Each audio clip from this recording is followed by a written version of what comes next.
चीन और पाकिस्तान के मुद्दे पर शोर मचाने वाले विपक्षी गठबंधन के दल इजराइल हमास जंग पर अब तक खामोश बैठे हैं।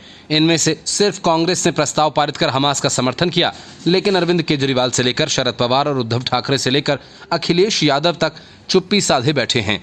वजह ये कि अगर वे हमास पर जारी इजराइल के हमले का विरोध करते हैं तो वे साफ तौर पर आतंकवाद के समर्थक माने जाएंगे, क्योंकि इजराइल की कार्रवाई उस पर हुए आतंकी हमले के बाद की जा रही है और कोई विपक्षी दल अपने मुस्लिम वोट को खोना नहीं चाहता।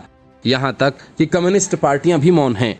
इन सब के बीच टीएमसी भी कांग्रेस के सुर में सुर मिलाते हुए हमास को समर्थन कर रही है और इजराइल के हमलों के विरोध में उठकर खड़ी हो गई है। पार्टी के नेता और सरकार में मंत्री मौलाना सिद्दीकुल्ला चौधरी ने गाजा और फिलिस्तीन के लोगों के समर्थन में खड़े होने की खुलकर बात कही है। मौलाना सिद्दीकुल्ला चौधरी ने कहा कि किसी मुद्दे का समाधान युद्ध नहीं होता है, युद्ध से मुद्दा नहीं सुलझेगा, इसका समाधान बातचीत से ही होगा।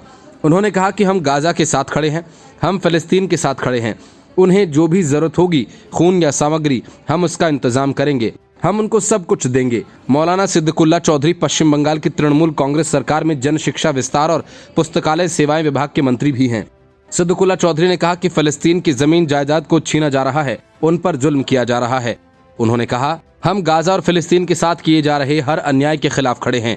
उन्होंने भारत सरकार की इजराइल के समर्थन और गाजा फिलिस्तीन के खिलाफ की दोहरी नीति का जिक्र भी किया।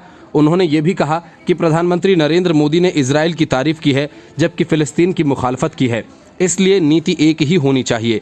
जेएनयू की पूर्व छात्र नेता शेहला रशीद ने भी इजराइल हमास संघर्ष पर अपनी प्रतिक्रिया जाहिर की। शेहला रशीद ने भारतीय सेना, प्रधानमंत्री नरेंद्र मोदी, केंद्रीय गृह मंत्री अमित शाह की प्रशंसा की है। उन्होंने कहा कि मिडिल ईस्ट की घटनाओं को देखते हुए आज मुझे यह एहसास हो रहा है कि भारतीय होने के नाते हम कितने भाग्यशाली हैं।